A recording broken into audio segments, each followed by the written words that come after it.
Boa tarde a todos, sejam bem-vindos à nossa reunião online para mais um estudo do Evangelho. E para harmonizar o nosso ambiente, lerei uma página, uma mensagem do livro Um Minuto com Jesus. Brilhe a vossa luz. A palavra do Cristo é profundamente reconfortadora e estimulante. É a paz da verdade. Você não foi feito de dor nem para dor. Foi gerado na suprema e inesgotável fonte do amor e veio ao mundo por amor. Ame e acenderá a claridade da paz em seu caminho. Ame e sentirá a beleza de seus sentimentos a se refletir em todas as coisas. Você é filho do Deus de amor. Desabroche. Vamos, viva com otimismo e mais alegria. Faça brilhar a sua luz. Vamos então agora, neste momento, elevarmos nossos pensamentos a Deus nosso Pai, Jesus nosso Mestre e Maria Santíssima, nossa Mãe Celestial. Pedimos que do mundo superior desça até nós a força, o amor, a luz divina, para que possamos ter nossas energias renovadas, nossa fé equilibrada, nossos sentimentos harmonizados, para que possamos escutar as palavras proferidas por Jesus em seu Evangelho e termos a certeza de que, por mais difíceis que sejam os caminhos a ser percorridos, Deus está no comando de tudo. Ele está aqui para nos amparar, nos proteger, mesmo que nós não consigamos entender agora a razão de tudo pelo qual estamos passando. Que a nossa fé continue inabalável para que possamos seguir em frente e assim, da melhor maneira possível, continuarmos os desígnios de Deus para com cada um de nós. Que assim seja. Vamos então agora dar início ao capítulo 11, Amar ao próximo como a si mesmo, itens 5, 6 e 7, dai a César o que é de César. Para iniciarmos esse momento de estudo e reflexão, vamos primeiro relembrar a passagem evangélica retirada por Kardec de São Mateus e São Marcos. Diz assim: os fariseus, tendo se retirado, entenderam-se entre si para enredá-lo com as suas próprias palavras. Mandaram então seus discípulos, em companhia dos herodianos, dizer-lhe: Mestre, sabemos que sois verdadeiro e que ensinas o caminho de Deus pela verdade, sem levares em conta a quem quer que seja, porque nos homens não considera as pessoas. Dize-nos, pois, qual a tua opinião sobre isso? É-nos permitido pagar ou deixar de pagar a César o tributo? Jesus, porém, que lhes conhecia a malícia, respondeu: Hipócrates, por que me tentais? Apresentai-me uma das moedas que se dão em pagamento do tributo. E tendo-lhe eles apresentado um denário, perguntou Jesus: de quem são esta imagem e esta inscrição? De César, responderam eles. Então observou-lhes Jesus: dai, pois, a César o que é de César, e a Deus o que é de Deus. Ouvindo-o falar dessa maneira, admiraram-se eles da sua resposta e, deixando-o, se retiraram. Kardec comenta a referida passagem evangélica nos seguintes termos: a questão proposta a Jesus era motivada pela circunstância de que os judeus, odiando o tributo que os romanos lhe impunham, haviam feito do pagamento desse tributo uma questão religiosa. Numeroso partido se fundara contra o imposto. O pagamento deste constituía, pois, entre eles, uma irritante questão de atualidade, sem o que nenhum senso teria pergunta feita a Jesus: é-nos lícito pagar ou deixar de pagar a César o tributo?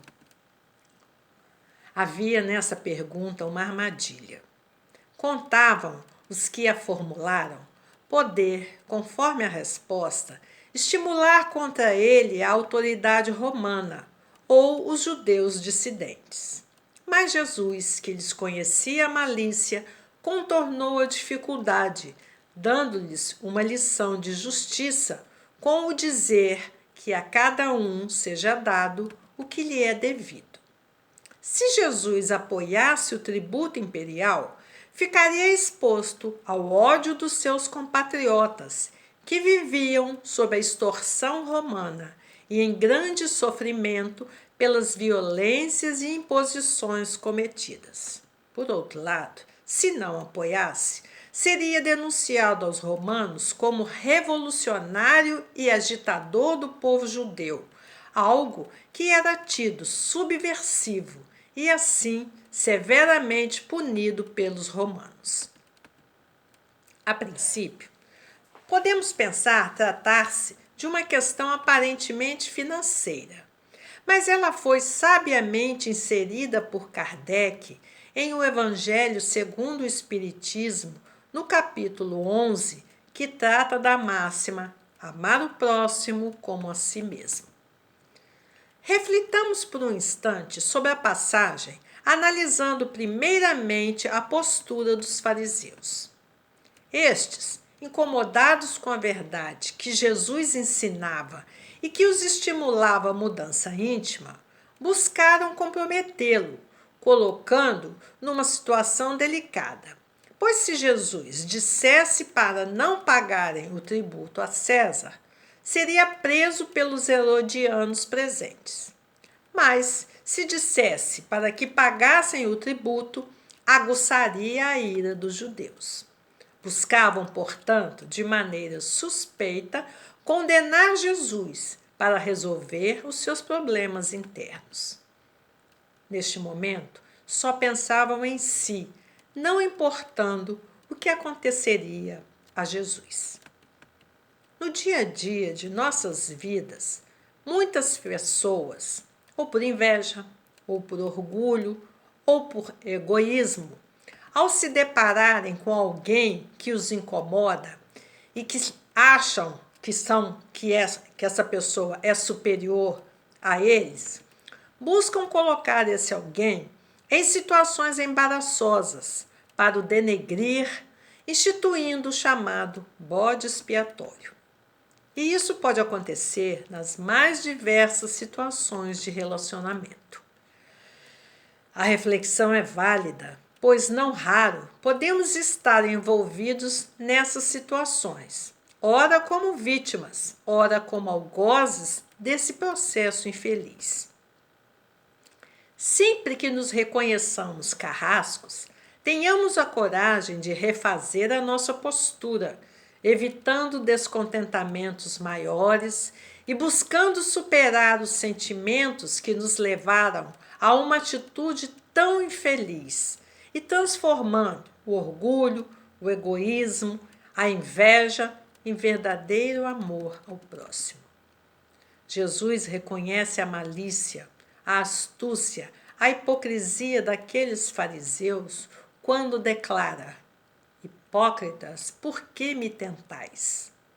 É importante ressaltar isso porque muitas vezes achamos que para amar o próximo precisamos colocar óculos cor-de-rosa e não enxergarmos o que a pessoa é ou como se apresenta a nós no momento.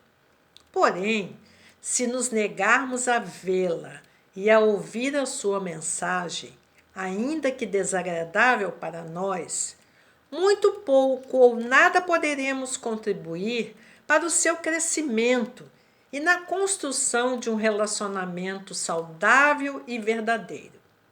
E, se ela nos magoar, ainda podemos adotar o papel de vítima. Mas será que não estamos olhando para aquela pessoa através dos nossos óculos de lentes cor-de-rosa, vendo só o que gostaríamos de ver, esperando mais dela do que ela poderia nos oferecer?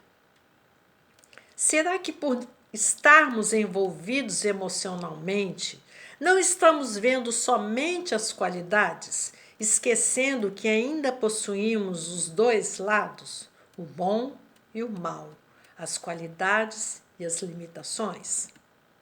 Muitas vezes, necessitamos ser firmes e claros em nossa interação com o outro, de modo a estabelecermos uma base de honestidade em nossos relacionamentos.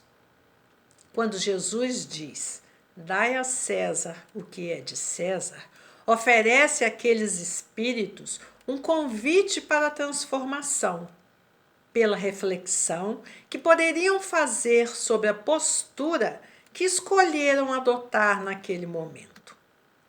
Acolhendo no íntimo a lição, se voltariam em primeiro lugar para si mesmos, buscando encontrar o parâmetro de suas ações para com os outros, inclusive para com Jesus, responsabilizando-se pelos seus sentimentos íntimos e, certamente, deixando de persegui-lo e de se aproximarem com intenções ocultas. Trazendo essa mensagem para os dias atuais, vamos nos remeter ao conceito de cidadania tão em voga.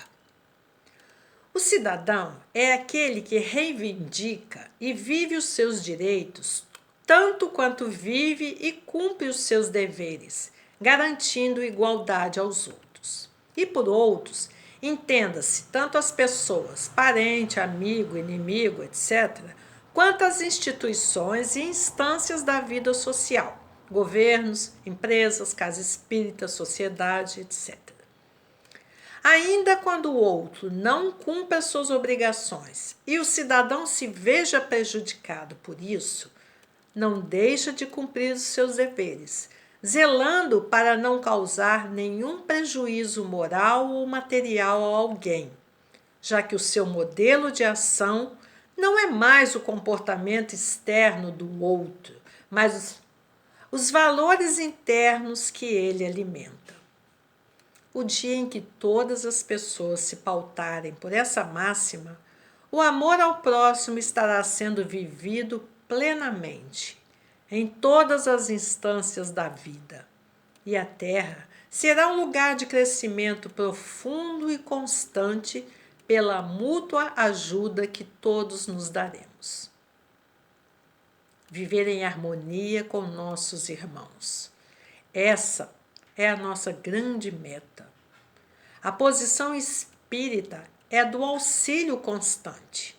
Tornar a nossa vida melhor implica em criticar menos os enganos alheios e trabalhar muito mais, extirpando nossa negligência disfarçada de opinião e nossa ociosidade leviana. Sejamos, pois, o exemplo do trabalho, exemplo da ação que busca o aprimoramento constante das nossas atividades, sejam elas destinadas a um César moderno ou destinadas ao Deus de sempre. Que o nosso exemplo no bem possa contagiar outros, construindo assim uma efetiva transformação social. Então Jesus, com as palavras "Dai a César o que é de César", estabeleceu a importante questão de que todos nós somos cidadãos de dois mundos: o terrestre, com todas as obrigações a ele inerentes, e o mundo espiritual, com todas as implicações e entendimentos que isso acarreta. Que existe um poder aqui no mundo material e temporal e um poder no mundo espiritual, este que não tem fim. Jesus ensina que enquanto estivermos nesse mundo, teremos obrigações para com ele. Agora, precisamos também ter o espírito de discernimento para fazer a distinção entre o que pertence a este mundo e o que pertence ao reino do céu. O que pertence a Deus e o que não pertence. Quanto às obrigações com este mundo, estão o exercício com dignidade da nossa cidadania, obedecer às leis e costumes dignos existentes, respeitar a nós mesmos e ao nosso corpo físico, respeitar o próximo e a sociedade, fazer bom uso dos bens materiais que estão à nossa disposição e sempre promover a fraternidade, buscando a evolução. Mas nós, enquanto espíritos imortais e aspirantes a discípulos do Mestre de Nazaré, devemos cumprir com nossas obrigações morais, nunca esquecendo que também não devemos viver alienados, nem esquecer que somos cidadãos do plano maior. Essas, por sua vez, devem ser as obrigações mais trabalhadas, com disciplina, dedicação, instrução, prática e muitas das vezes com sacrifícios. Sabemos que caminhar no caminho do bem, do amor e da caridade, dado o nosso estágio evolutivo, é lição muito árdua, porém possível, e que só depende de cada um de nós. Todas as máximas de Jesus são aplicáveis aos dias de hoje.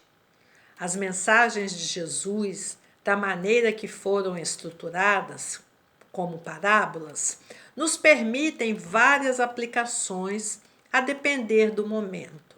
Basta que meditemos nelas, como buscamos fazer em nossos estudos do Evangelho, e encontraremos sempre aplicações. Voltando para o ensinamento de Jesus, percebemos que o Mestre desejava nos ensinar algo importante: a realidade de que esta vida é transitória e, estando investidos de um corpo de carne, devemos agir no mundo segundo as suas leis, embora humanas e transitórias, mas justas para o momento circunstancial em que vivemos. Dar a César a sua parte é cumprir para com a sociedade todos os deveres recomendados pela lei e pela ética humana, que são pagar nossos impostos, respeitar a propriedade alheia, não cometer abusos que firam a liberdade dos outros e mais alguns. César comparece no ensinamento representando a dimensão material da vida, assim como Deus representa a vida do espírito. Dar a Deus o que é de Deus significa cultivar os valores espirituais, amando o próximo e praticando a caridade, pois esses são os comportamentos indispensáveis ao nosso crescimento moral e espiritual. Esse ensinamento é consequência daquele que manda agir para com os outros, assim como gostaríamos que os outros agissem para conosco. Jesus, compreendendo que somos espíritos em uma experiência que também é material, não nos eximiu dos deveres simples do cotidiano em nome da religiosidade e condena todo o prejuízo material ou moral que possa causar dano e violar os interesses do próximo. Por isso, temos tantos deveres sociais que se tornam crimes espirituais quando os transgredimos. Mesmo que a justiça humana não nos alcance perante Deus, nenhum crime fica impune. Se você errou ou foi negligente para com os seus deveres, ore e peça a Deus a oportunidade de reparação. Fuja o quanto puder da culpa que adoece, aprisiona e tortura. Mais cedo ou mais tarde, a vida nos convidará a deixar na terra o que é de César, nosso corpo material, e entregar a Deus o que é de Deus, nosso espírito imortal. Que nesse dia tenhamos a certeza de que agimos com toda a bondade possível e com todo o esforço ao nosso alcance na busca da perfeição. E naquilo que falhamos, devemos tentar novamente sem desânimo, respeitando o nosso nível evolutivo, sem orgulho nem autocorrupção. Deus, em sua infinita misericórdia, nos dará a chance de reparar, através do amor, os erros que com a força do ódio e da ignorância fizemos ferir e magoar.